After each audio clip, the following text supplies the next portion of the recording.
안녕하세요, 여러분. 올해 78세가 된 박철수 씨 이야기입니다. 오늘 여러분께 들려드릴 이야기는 참 어디서부터 시작해야 할지 모르겠네요.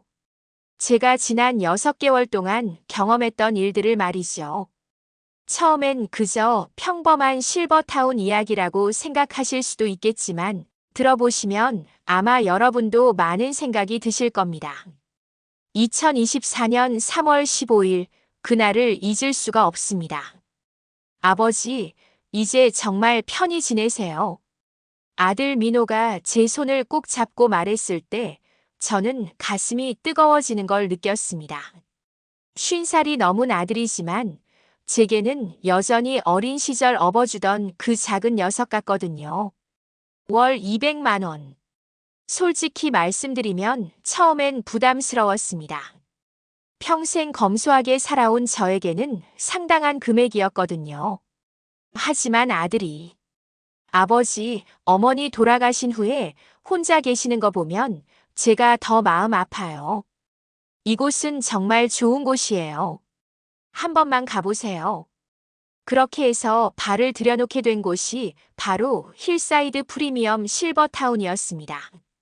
처음 그곳에 도착했을 때의 기분을 어떻게 표현해야 할까요?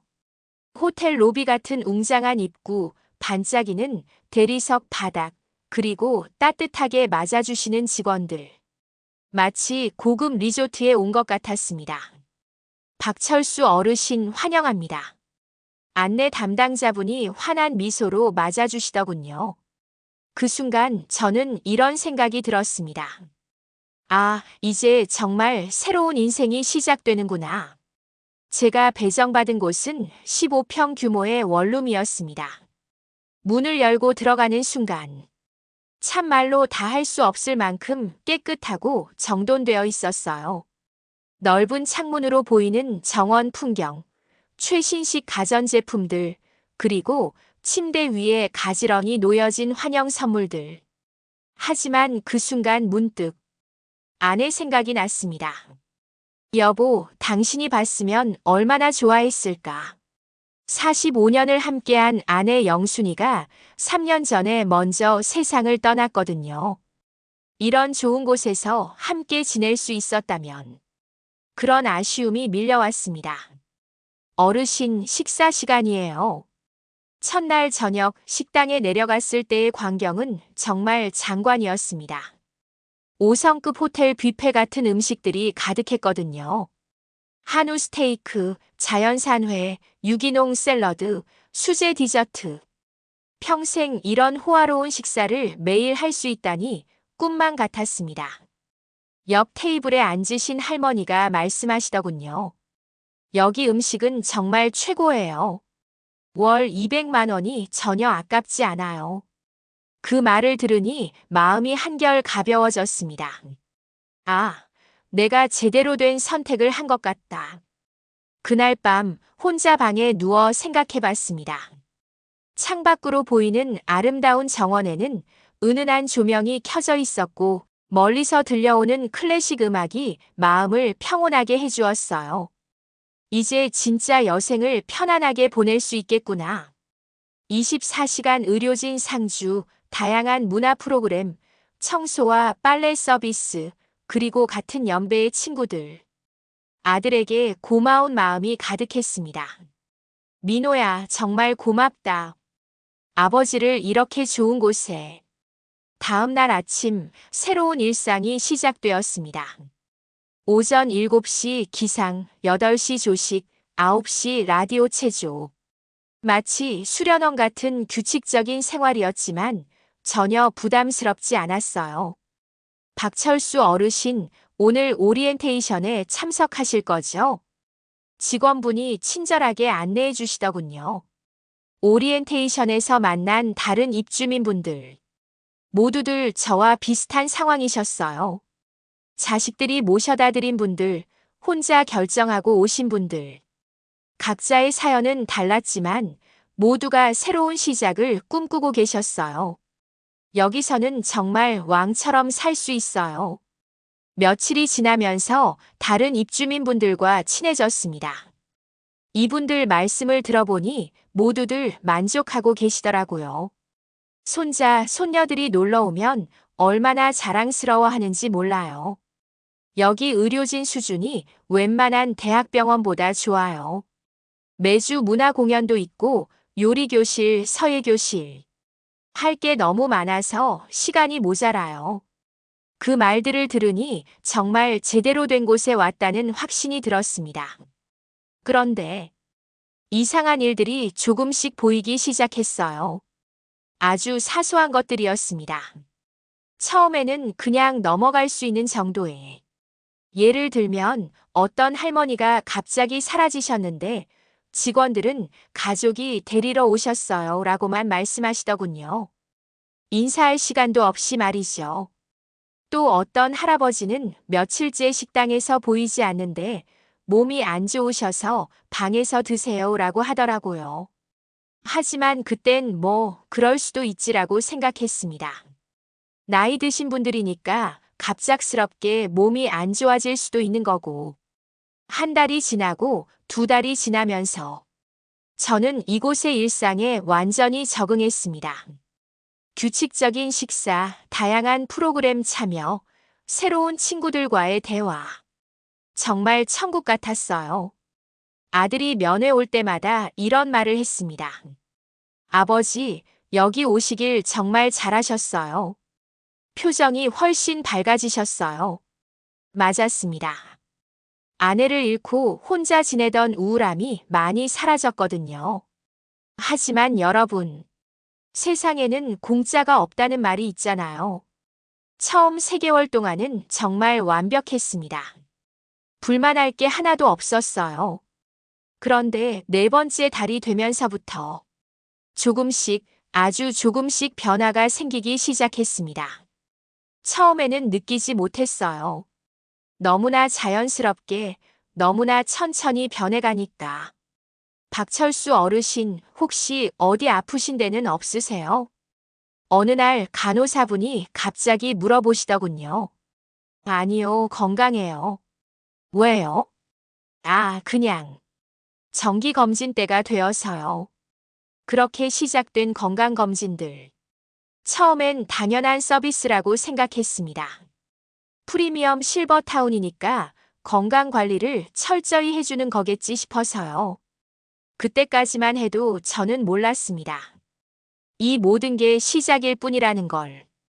이곳이 정말로 어떤 곳인지, 왜 월 400만 원이라는 비용을 받는지, 그리고 제가 앞으로 어떤 일들을 겪게 될지 전혀 알지 못했습니다.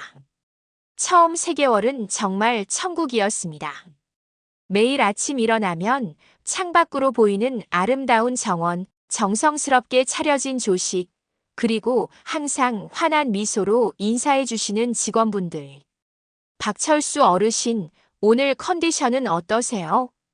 어르신, 오늘 날씨 참 좋네요. 산책하기 딱 좋겠어요. 매일매일이 특별했어요. 정말로 VIP가 된 기분이었습니다. 그런데 4개월 차에 접어들면서 뭔가 달라졌어요. 처음에는 제가 예민한 건가 싶었습니다. 나이가 들면 작은 것에도 민감해진다고 하잖아요. 하지만 78년을 살아온 사람의 직감이라는 게 있거든요. 사람의 마음이 변하는 걸 느끼는 그런 감각 말이에요. 예를 들면 이런 거였어요. 어르신, 오늘 컨디션은 어떠세요? 어르신, 별일 없으시죠? 같은 안부지만 뭔가 마음이 빠진 것 같은 느낌이었어요. 가장 먼저 변화를 느낀 건 식당에서였습니다. 처음에는 어르신, 오늘은 뭘 드시고 싶으세요? 특별히 준비해 드릴게요. 라고 했던 직원분들이 음식 괜찮으시죠? 부족한 거 있으면 말씀해 주세요. 대답은 친절했지만 뭔가 형식적이라고 할까요? 마치 매뉴얼을 읽는 것 같은 느낌이었어요. 어느 날 에어컨 고장으로 방이 너무 더웠을 때였습니다. 처음 몇 달이었다면 즉시 기사님이 와서 고쳐주셨을 텐데. 어르신 충분히 이해합니다. 더 노력하겠습니다. 프런트 데스크 직원이 그렇게 말했어요. 하지만 결국 이틀을 기다려야 했습니다. 다음 날, 어르신 충분히 이해합니다. 더 노력하겠습니다. 그 다음 날, 어르신 충분히 이해합니다. 더 노력하겠습니다. 똑같은 말의 반복. 마치 녹음기 같았어요. 빨래 서비스도 마찬가지였습니다. 처음엔 정말 호텔급이었어요. 셔츠는 다림질까지 완벽하게, 양말까지 깔끔하게 개켜서. 하지만 4개월째부터는 뭔가 성의가 없어 보였어요. 다림질 자국도 남아있고 종종 다른 분 옷이 섞여 오기도 하고. 어르신 죄송합니다. 더 주의하겠습니다. 항상 같은 대답이었어요. 그래도 그런 건 참을 수 있었어요. 작은 불편함들이야. 나이 들면 적응해야 하는 거니까요. 하지만 정말 충격적인 일은 따로 있었습니다. 5개월째 되던 어느 날 밤이었습니다. 새벽 2시쯤. 갑자기 가슴이 조여오면서 숨이 안 쉬어지더라고요. 심장이 막 두근거리고, 식은땀이 줄줄 흐르고. 이거, 혹시 심장 발작인가? 무서웠습니다. 정말 무서웠어요. 제일 먼저 한 일이 뭔지 아세요? 응급벨을 눌렀어요. 침대 옆에 있는 빨간 버튼 말이에요. 24시간 의료진 상주. 그게 이곳의 가장 큰 장점이라고 했잖아요. 5분이 지나도 아무도 오지 않았어요. 10분이 지나도 여전히 혼자였어요. 가슴은 점점 더 아프고 숨은 더 가빠지고. 다시 응급벨을 눌렀어요. 꾹꾹 눌렀어요. 20분이 지나서야 겨우 직원 한 분이 오셨어요. 어르신 무슨 일이세요? 잠옷 차림에 머리도 헝클어진 채로 마치 자다가 억지로 일어난 것 같았어요. 가슴이 아파요. 숨이 안 쉬어져요. 아, 네.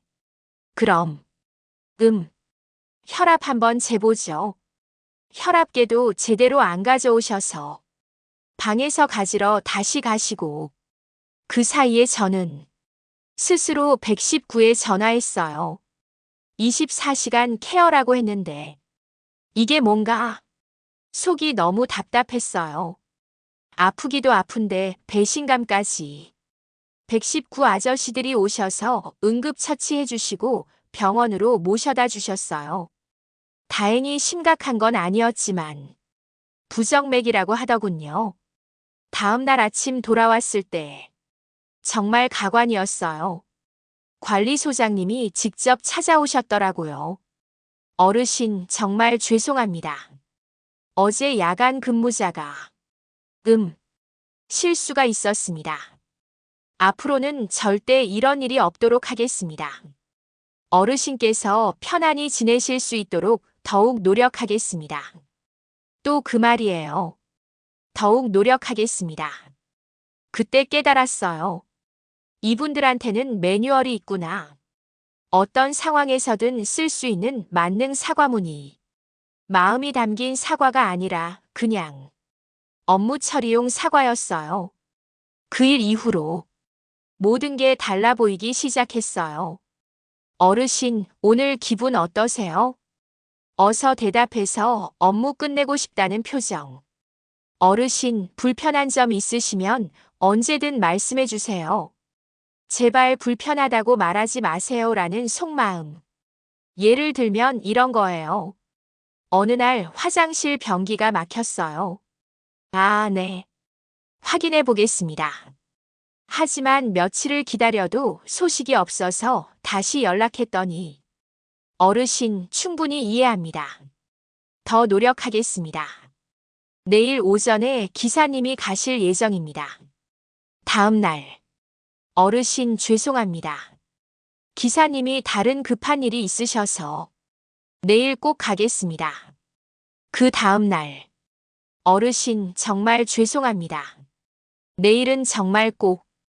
결국 제가 직접 마트에 가서 뚫어뻥을 사왔어요. 78살 노인이 변기를 뚫고 있자니 참 서글프더라고요.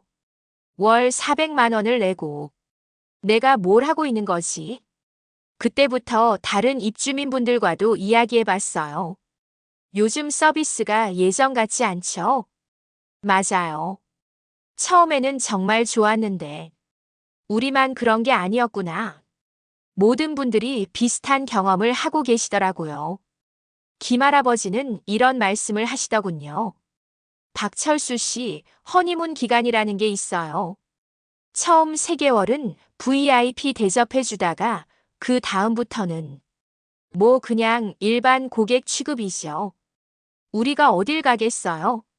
이미 입주비도 내고 계약도 했는데 그걸 아니까 저렇게 하는 거죠. 그 말이 가슴에 콕 박혔어요. 정말 그랬어요. 우리는 어딜 갈 수도 없는 사람들이었어요. 집은 이미 팔았고 목돈은 이곳에 다 들어가고 선택권이 없는 고객에게는 굳이 최고의 서비스를 할 필요가 없다는 걸 그들도 알고 있었던 거예요. 이제 직원들의 진짜 본 모습이 보이기 시작했어요. 어르신들이 워낙 까다로우셔서 복도에서 직원들끼리 하는 말을 우연히 들었어요. 나이 드시면 다 그래요. 별것도 아닌 걸로 난리치고. 그 순간 정말 화가 났어요. 까다롭다고요? 별것도 아니라고요? 응급 상황에 20분 동안 방치하는 게 별것도 아니라고요? 변기 막힌 걸 일주일 동안 안 고쳐주는 게 별것도 아니라고요? 월 400만 원을 내고 사는 사람한테 그런 대접을 하는 게 당연하다고요? 그 밤 혼자 방에서 많은 생각을 했어요. 아내 영순이가 살아있었다면 뭐라고 했을까? 여보, 우리 그냥 나가자. 이런 데서 살 바에야 차라리. 하지만 나갈 곳이 없어요. 정말로. 갈 곳이 없었어요. 그때 깨달았습니다. 이곳은 실버타운이 아니었어요. 선택권 없는 노인들을 위한 고급 수용소였던 거죠. 겉으로는 화려하고 친절하지만 속은 완전히 다른 곳이었어요. 119 사건이 있고 나서 저는 아들에게 전화했어요. 민호야, 아버지 말 좀 들어봐. 평소와 다른 제 목소리 톤을 눈치챘는지 아들이 조금 긴장한 것 같았어요. 네, 아버지. 무슨 일이세요? 여기. 처음에 말한 것과 좀 다른 것 같다. 응급 상황에도 제대로 대응 안 해주고 마이너스 마이너스 마이너스. 그때 아들이 한 말을 잊을 수가 없어요. 아버지가 요즘 조금 예민해지신 것 같네요. 예민해졌다고요? 가슴이 아파서 20분 동안 혼자 죽을 뻔한 상황을 말하는데 예민해졌다고요? 나이가 드시면서 작은 일에도 신경 쓰이시는 거예요. 저희도 그런 얘기 많이 들었어요. 그 순간 아들 목소리가 참 차갑게 느껴졌어요. 마이너스 마이너스 마이너스. 아버지, 조금만 더 적응해 보세요. 거기가 얼마나 좋은 곳인데요. 아버지 같은 분들이 갈 수 있는 곳 중에서는 최고거든요. 아버지 같은 분들. 그 말이 가슴에 꽂혔어요. 마치 저를 일반적인 노인 카테고리에 넣어버리는 것 같았거든요. 개인적인 아버지가 아니라 그냥 관리해야 할 노인 같은 마이너스 마이너스 마이너스. 그 후로 일주일 정도 지났을 때였어요. 아들 부부가 면회를 왔더라고요. 손자 준호도 함께 왔고요. 저녁 먹고 나서 잠시 화장실에 갔다 오는데 복도에서 아들 부부가 이야기하는 소리가 들렸어요. 숨어서 들을 생각은 없었는데 제 이야기를 하고 있더라고요. 마이너스 마이너스 마이너스. 여보, 아버지가 계속 불만 말씀하시는데 어떻게 할까? 며느리 목소리였어요. 좀 그렇긴 하네. 하지만 집에 모시기엔 애들도 있고 우리 생활도 있고. 아들이 대답했어요. 맞아. 그리고 솔직히 말하면 체면상으로도 실버타운이 낫잖아. 아무리 비싸도. 체면상. 그 말이 제 가슴을 후벼 팠어요. 마이너스 마이너스 마이너스. 요양원 보내면 사람들이 뭐라고 할까봐. 그래도 실버타운이면 괜찮게 보이잖아. 며느리가 말을 이었어요. 우리가 효자, 효부처럼 보이기도 하고. 맞아. 월 400만 원이면 충분히 잘 모시는 거지. 충분히 잘 모시는 거. 아, 그래서 이곳에 보내신 거구나. 돈으로 효도를 대신하신 거구나. 마이너스 마이너스 마이너스. 그 순간 깨달았어요. 나는 이들에게 짐이었구나. 사랑하는 아버지가 아니라 부담스러운 짐. 처리해야 할 문제였구나. 가슴이 너무 아팠어요. 정말로. 숨이 막힐 정도로. 마이너스 마이너스 마이너스. 화장실에 숨어서 한참을 울었어요. 78살 된 노인이 화장실에서 훌쩍훌쩍 우는 모습. 생각해보니 정말 비참했어요. 하지만 어쩔 수 없었어요. 너무 슬펐거든요. 45년 동안 함께한 아내도 없고 사랑하는 아들마저 저를 그렇게 생각하고 있다니. 마이너스 마이너스 마이너스. 며칠 후에 더 충격적인 일이 있었어요. 손자 준호의 대학 졸업식이 다가왔거든요. 제가 먼저 전화했어요. 민호야, 준호 졸업식에 할아버지도 가면 안 될까? 아, 그게. 아버지. 뭔가 망설이는 목소리였어요. 마이너스 마이너스 마이너스. 코로나도 있고 해서 가족만 참석하는 걸로 했어요. 가족만이라고요? 저는 가족이 아닌가요? 그리고 아버지가 오시면 번거로우시잖아요. 오래 서 계셔야 하고. 번거롭다고요. 사진 찍어서 보내드릴게요. 그게 더 편하실 거예요. 편하다고요. 마이너스 마이너스 마이너스. 그날 밤 정말 많은 생각을 했어요. 손자의 졸업식. 제 인생에서 얼마나 소중한 순간인지 아들은 모르는 것 같았어요. 대학까지 학비를 보태드린 손자가 당당하게 졸업장을 받는 모습을 이 눈으로 보고 싶었는데, 하지만 저는 번거로운 존재였나 봐요. 마이너스 마이너스 마이너스. 실제로 며칠 후 졸업식 사진이 왔어요. 손자가 학사모를 쓰고 환하게 웃고 있는 모습. 그 옆에 자랑스러운 표정의 아들과 며느리. 완전한 가족 사진이었어요. 저만 빠진 완전한 가족 사진. 그 사진을 보며 깨달았어요. 저는 이제 이 가족의 일부가 아니구나. 마이너스 마이너스 마이너스. 그런 일들이 몇 번 더 있었어요. 명절 때도 아버지, 여기서 편히 쉬세요. 저희가 차례상 준비해서 사진 보내드릴게요. 집들이 때도 새 집이 좁아서 다음에 넓은 곳으로 이사하면 꼭 모실게요. 가족 모임이 있어도 아버지 힘드실까봐. 언제부턴가 모든 이유가 저를 배려한다는 명목으로 저를 제외시키고 있었어요. 마이너스 마이너스 마이너스. 어느 날 문득 아내 영순이가 그리웠어요. 여보, 우리 아이들이 이렇게까지 변했을까? 영순이가 살아있었다면 절대 이런 식으로 놔두지 않았을 텐데. 엄마가 없으니까 애들이 저렇게 하는 거야. 혼자 중얼거리며 또 눈물이 났어요. 마이너스 마이너스 마이너스. 그때 깨달은 게 있어요. 나이가 든다는 건 단순히 몸이 늙는 게 아니구나. 세상에서 점점 밀려나는 거구나. 사랑하는 사람들에게마저 부담이 되어가는 거구나. 마이너스 마이너스 마이너스. 가장 아팠던 건 아들의 변한 목소리였어요. 예전에는 아버지하고 부를 때 따뜻함이 있었는데 이젠 뭔가 의무적이었어요. 아버지, 안녕히 계세요. 전화를 끊을 때마다 느껴지는 그 급한 마음. 빨리 끝내고 싶어 하는 그 기분이 고스란히 전해졌어요. 마이너스 마이너스 마이너스.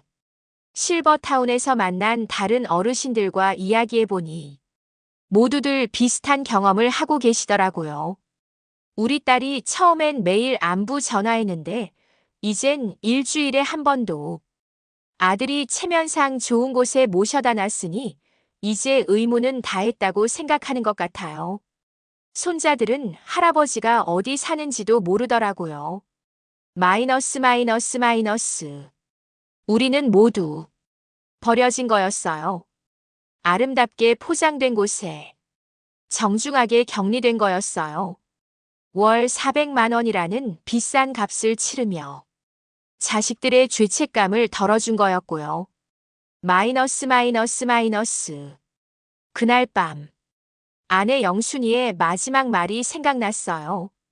여보, 아이들한테 패 끼치지 말고 우리끼리 잘 살아요. 그때는 무슨 말인지 몰랐는데 이제야 알겠더라고요. 아내는 이미 알고 있었던 거예요. 나이가 들면 아무리 사랑하는 자식이라도 부담스러워 한다는 걸. 마이너스 마이너스 마이너스. 그 후로 저는 아들에게 전화하는 횟수를 줄였어요. 더 이상 불편한 점을 말하지도 않았고 그냥 괜찮다, 잘 지낸다만 반복했어요. 아들도 편해하는 것 같았어요. 아버지 목소리 들으니까 안심되네요. 그럼 또 연락드릴게요. 예전보다 훨씬 밝은 목소리로, 빨리 끊고 싶어 하는 목소리로.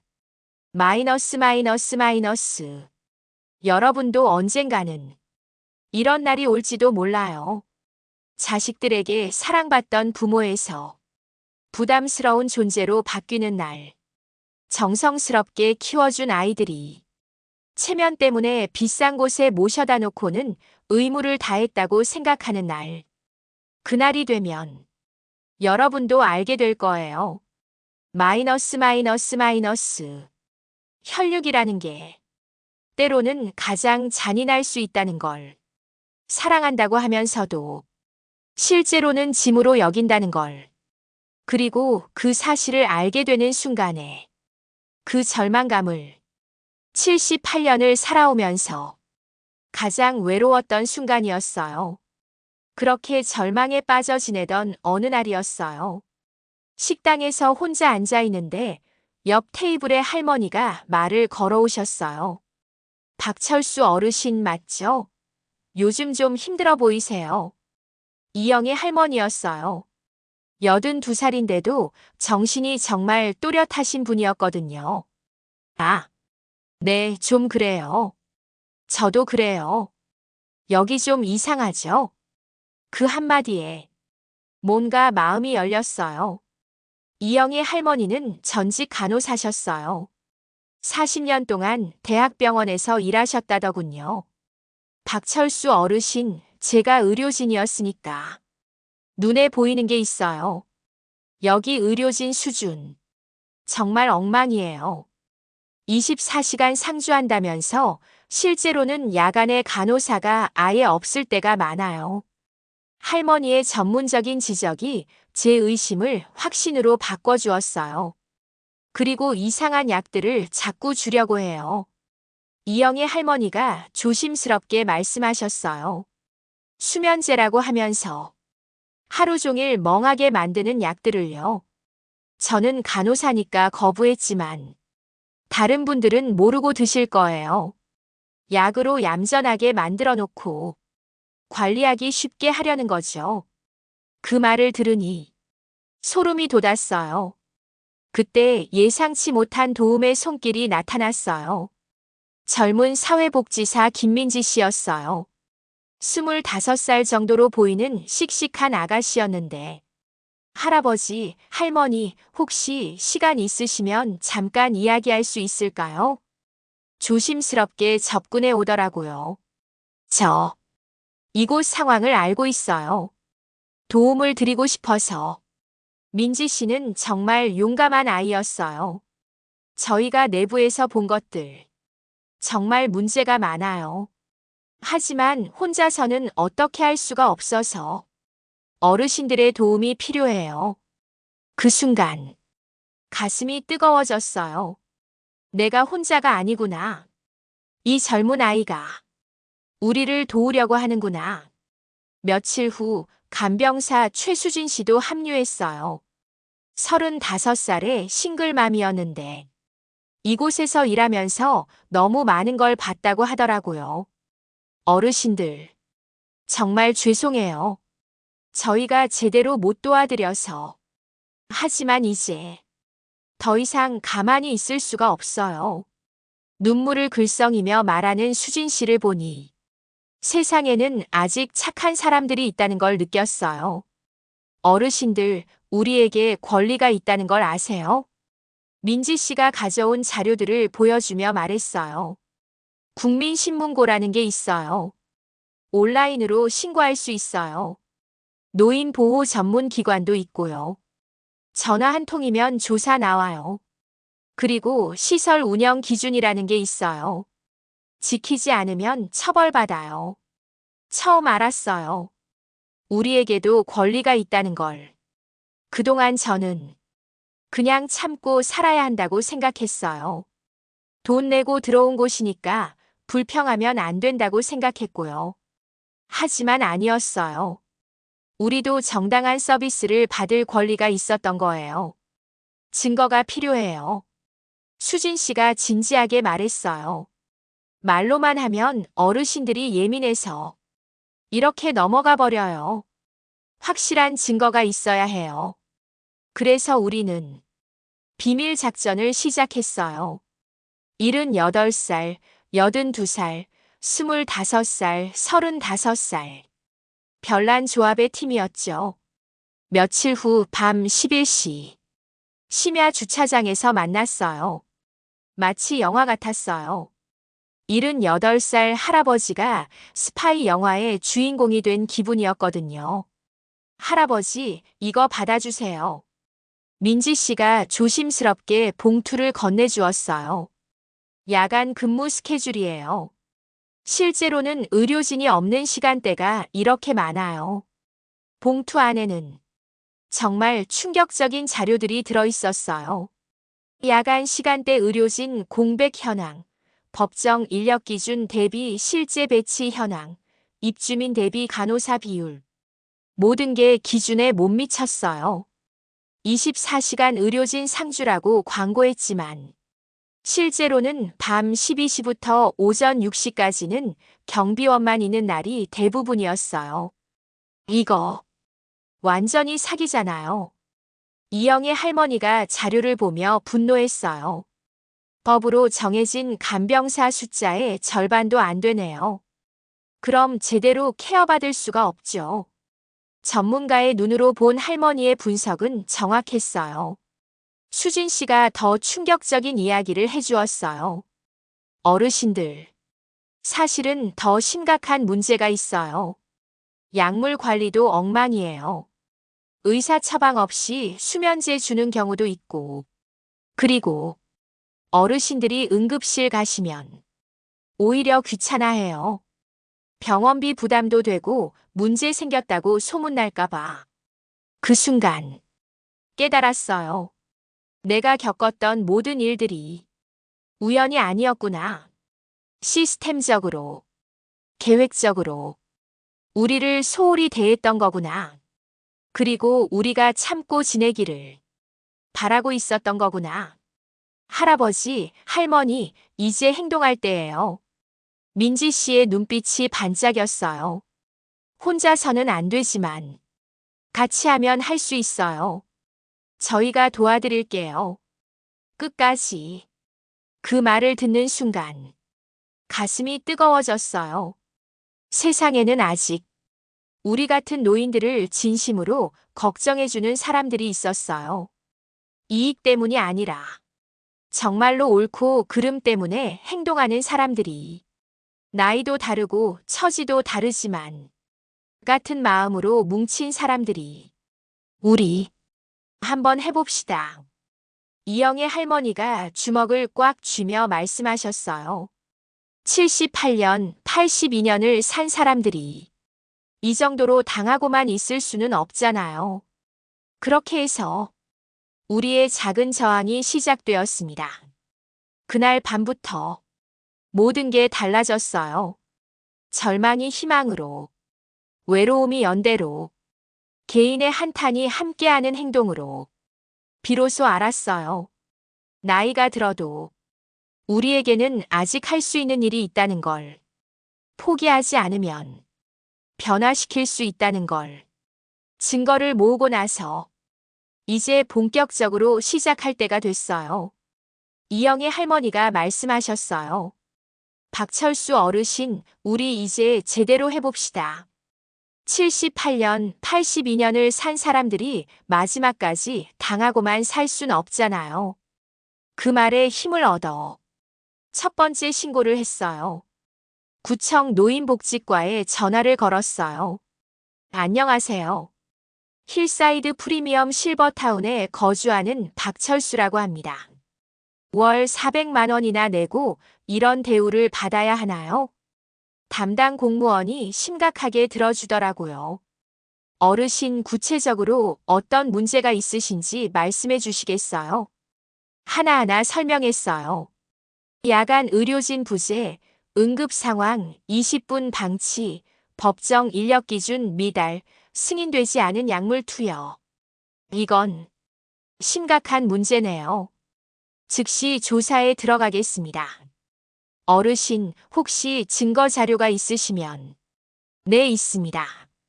민지 씨와 수진 씨가 모아준 자료들을 모두 제출했어요. 다음으로는 국민신문고에도 신고했어요. 인터넷이 서투른 저 대신 이영의 할머니가 도와주셨거든요. 박철수 어르신, 이거 참 신기한 시스템이네요. 클릭 몇 번으로 정부에 직접 신고할 수 있다니. 할머니도 처음 써보시는 거였지만 의외로 금방 익히셨어요. 그리고 민지 씨가 연결해준 시민단체에도 연락했어요. 노인인권지킴이라는 단체였는데 어르신, 저희가 기다렸던 케이스예요. 고급 실버타운의 실상을 고발한 사례가 거의 없었거든요. 어르신들의 용기가 정말 대단해요. 그런데 가장 큰 변화를 만든 건 언론이었어요. 민지 씨가 아는 기자에게 제보했거든요. 할아버지, 이번 주 안에 기사가 나올 거예요. 제목이 월 400만 원 고급 실버타운의 민낯이래요. 가슴이 두근두근했어요. 정말로 세상이 우리 이야기를 들어줄까? 그리고 드디어 기사가 나왔어요. 아침에 일어나서 핸드폰을 보는데 월 400만 원 프리미엄 실버타운, 야간 의료진 부재로 응급환자 방치, 법정 기준 무시한 인력 운영, 입주민들 집단 반발. 제목을 보는 순간 눈물이 났어요. 드디어 우리 목소리가 세상에 전해진 거예요. 그동안 누구도 믿어주지 않았던 우리 이야기가, 어르신들이 예민해서 하며 무시당했던 우리 하소연이 이제 모든 사람이 알 수 있게 된 거예요. 관리소장의 반응이 가관이었어요. 기사 나온 당일 오후에 급하게 전체 입주민 간담회를 열었거든요. 어르신들, 언론에 잘못 보도된 부분이 있습니다. 저희는 항상 어르신들을 최우선으로. 하지만 이제는 그 말들이 공허하게 들렸어요. 증거가 있으니까 뭐라고 하지 못하더라고요. 이영의 할머니가 속 시원해 하셨어요. 야간 근무표, 인력 배치 현황. 모든 걸 공개했으니까 이제 변명할 수도 없죠. 정말 그랬어요. 구체적인 증거 앞에서는 그들도 할 말이 없었어요. 며칠 후부터 공식 조사가 시작됐어요. 구청에서 나온 조사관들, 보건복지부에서 파견된 감사팀, 소방서 안전점검팀, 매일같이 공무원들이 드나들었어요. 관리소장과 직원들의 표정이 완전히 달라졌더라고요. 가장 기뻤던 건 저녁 뉴스에 나온 거예요. 고급 실버타운 허위 광고 논란. 입주민들 집단 신고. TV 화면에 우리 실버타운이 나오고 제가 인터뷰하는 모습도 나왔어요. 월 400만 원이라는 큰 돈을 내고도 기본적인 안전조차 보장받지 못했습니다. 그 순간 정말 뿌듯했어요. 78살 박철수가 세상을 조금이라도 바꿀 수 있구나. 나이가 들어도 아직 할 수 있는 일이 있구나. 포기하지 않으면 변화를 만들 수 있구나. 아들에게서 전화가 왔어요. 아버지, 뉴스 봤어요. 목소리가 많이 달라져 있었어요. 제가 잘못 생각했나 봐요. 아버지 말씀을 더 잘 들었어야 했는데 처음으로 아들이 제 이야기를 진짜로 들어주는 것 같았어요. 민지 씨와 수진 씨, 정말 고마운 아이들이었어요. 할아버지, 할머니 덕분에 저희도 용기를 낼 수 있었어요. 혼자였으면 절대 못했을 일이에요. 어르신들이 먼저 나서주셔서 저희도 따를 수 있었던 거예요. 서로가 서로에게 힘을 준 거였어요. 그리고 놀라운 일이 일어났어요.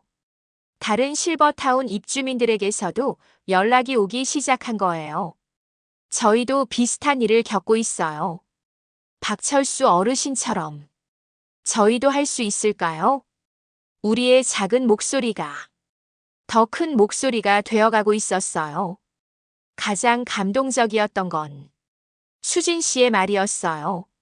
할아버지, 사실 처음엔 무서웠어요. 일자리 잃을까봐, 불이익 받을까봐. 하지만 어르신들이 용기를 내는 걸 보니까 저도 할 수 있겠더라고요. 옳은 일이라는 걸 아니까 더 이상 참을 수 없었어요. 78년을 살면서 이렇게 뿌듯한 적이 언제였나 싶었어요. 아내 영순이에게 자랑하고 싶었어요. 여보, 우리 아저씨가 이런 일도 해냈어. 나이가 들어도 아직 쓸모 있는 사람이야. 작은 목소리들이 모이니까 정말 큰 힘이 되더라고요. 혼자서는 예민한 노인이었지만 같이 하니까 정당한 요구가 됐어요. 개인의 불평이었지만 함께 하니까 사회 문제가 됐어요. 그리고 이제 진짜 변화가 시작될 것 같았어요. 뉴스가 나간 지 3일 만에 놀라운 일이 일어났어요. 관리소장이 전체 입주민들을 모아놓고 긴급 발표를 했거든요. 어르신들, 저희가 부족했던 부분들을 인정합니다. 앞으로는 근본적인 개선안을 시행하겠습니다. 목소리가 완전히 달라져 있었어요. 더 이상 형식적이지 않았거든요. 개선안이 정말 놀라웠어요. 입주민 권익위원회를 신설하겠습니다. 어르신들이 직접 운영하실 수 있도록요. 외부 감사 체계를 도입해서 3개월마다 점검받겠습니다. 24시간 의료진 상주를 실제로 지키겠습니다. 야간에도 반드시 간호사가 있도록요. 그동안 우리가 요구했던 모든 것들이 다 반영되어 있었어요. 하지만 저는 복잡한 심정이었어요. 이영애 할머니와 함께 앉아서 이야기했어요. 할머니, 이제 개선됐는데 우리 여기 그냥 있을까요? 박철수 어르신, 저는 좀 다른 생각이에요. 할머니의 눈빛이 반짝였어요. 우리가 이런 경험을 했는데 혼자만 편해지면 되나요? 이영애 할머니의 말씀이었어요. 다른 곳에서도 우리 같은 일을 겪는 분들이 많을 거예요. 우리가 도와드려야 하지 않을까요? 그 말을 듣는 순간 가슴이 뛰었어요. 민지 씨가 제안을 해왔어요. 할아버지, 할머니, 함께 시니어 권익보호센터를 만들어 보시면 어때요? 어르신들의 경험과 제 전문성을 합치면 정말 많은 분들을 도울 수 있을 거예요. 그리고 수진 언니도 함께 하겠다고 했어요. 새로운 시작. 78살의 새로운 인생이라니. 아들에게 이 계획을 말했을 때 처음에는 반대했어요. 아버지, 이제 편히 쉬세요. 충분히 하셨잖아요. 나이도 나이인데 무슨 센터를 운영하신다고. 하지만 제가 단호하게 말했어요. 민호야, 아버지가 78년을 살면서 가장 의미 있는 일을 하고 있는 거야. 아버지, 정말 대단하세요. 일주일 후 아들이 말을 바꿨어요. 처음에는 걱정했는데 아버지가 이렇게 당당하실 줄 몰랐어요. 제가 아버지를 너무 약한 분이라고 생각했나 봐요. 이제 보니까 저보다 훨씬 용기 있으시네요. 그때 느꼈어요. 드디어 아들이 저를 다시 존경하고 있다는 걸. 실버타운을 나와서 이영의 할머니와 함께 작은 사무실을 얻었어요. 시니어 권익보호센터 간판을 달고 본격적인 활동을 시작했어요. 민지 씨는 정식으로 사직서를 내고 저희와 함께 하기로 했고요. 수진 씨는 주말마다 자원봉사로 도와주기로 했어요. 첫 상담자가 오신 날을 잊을 수가 없어요. 75세 할머니셨는데 저와 똑같은 문제로 고민하고 계시더라고요. 박철수 어르신, 저도 도움받을 수 있을까요? 월 350만 원 내고 있는데 약속했던 서비스를 안 해줘요. 그 할머니의 떨리는 목소리를 들으니 가슴이 뭉클했어요. 할머니, 걱정 마세요.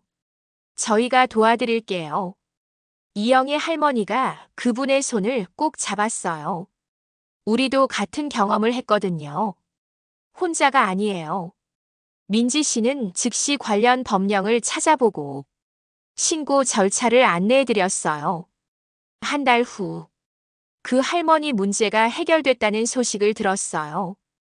우리의 경험이 누군가에겐 희망이 되는군요. 그날 밤, 이영의 할머니와 함께 조용히 차를 마시며 나눈 이야기예요. 박철수 어르신, 우리 참 잘한 것 같아요. 고생했지만 의미 있는 고생이었네요. 정말 그랬어요. 힘들었지만 보람 있는 시간이었어요. 6개월 만에 우리 센터로 상담 온 분들이 50명이 넘었어요. 실버타운 문제뿐만 아니라 요양원, 재가 서비스, 가족 갈등까지 노인들이 겪는 모든 문제들을 함께 해결해 나갔어요. 78세에 이런 일을 시작하신다고 놀라는 분들이 많았지만 저는 당당했어요. 늦었다고 생각할 때가 가장 빠른 때라고 하잖아요. 78세에 시작된 제 진짜 인생. 아내를 잃고 자식들에게 실망하고 실버타운에서 배신당하고 그 모든 아픔들이 결국 누군가를 도울 수 있는 힘이 된 거예요. 요즘은 아들이 자주 찾아와요. 아버지, 정말 자랑스러워요. 제 친구들한테 아버지 이야기 많이 해요. 78세에 사회활동 하신다고 다들 존경한다고 하더라고요. 예전과는 완전히 다른 목소리예요. 진심이 담긴 목소리. 손자 준호도 달라졌어요. 할아버지, 제가 법학과 나왔으니까 센터 일 도와드릴게요. 할아버지가 하시는 일 정말 멋있어요. 나중에 할아버지처럼 사회에 도움되는 일 하고 싶어요. 그 말을 들으니 가슴이 벅찼어요. 이제는 아침에 일어나는 게 즐거워요. 오늘은 또 어떤 분을 도와드릴까? 어떤 문제를 해결해 볼까? 매일이 새롭고 매일이 의미 있어요. 78살이지만 인생에서 가장 활기찬 시간을 보내고 있어요. 이영의 할머니가 어제 이런 말씀을 하셨어요. 박철수 어르신, 우리 참 복받은 사람들인 것 같아요. 나이가 들어서도 누군가에게 필요한 사람이 될 수 있다니. 그리고 진짜 가족을 만난 것 같아요. 정말 그래요.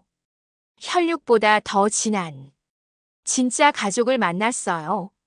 78세에 깨달은 진리가 있어요. 인생은 나이로 끝나는 게 아니구나. 마음만 젊으면 언제든지 새로운 시작이 가능하구나. 그리고 혼자서는 약하지만 함께하면 세상을 바꿀 수 있구나. 지금도 우리 센터에는 매일 전화가 와요. 도움이 필요해요. 어떻게 해야 할지 모르겠어요. 그때마다 저는 이렇게 말해요. 괜찮아요. 우리가 있어요. 혼자가 아니에요. 여러분도 언젠가는 나이가 들 거예요. 그때 혼자라고 생각하지 마세요. 포기하지 마세요. 늦었다고 생각하지 마세요. 78세에도 새로운 인생을 시작할 수 있거든요.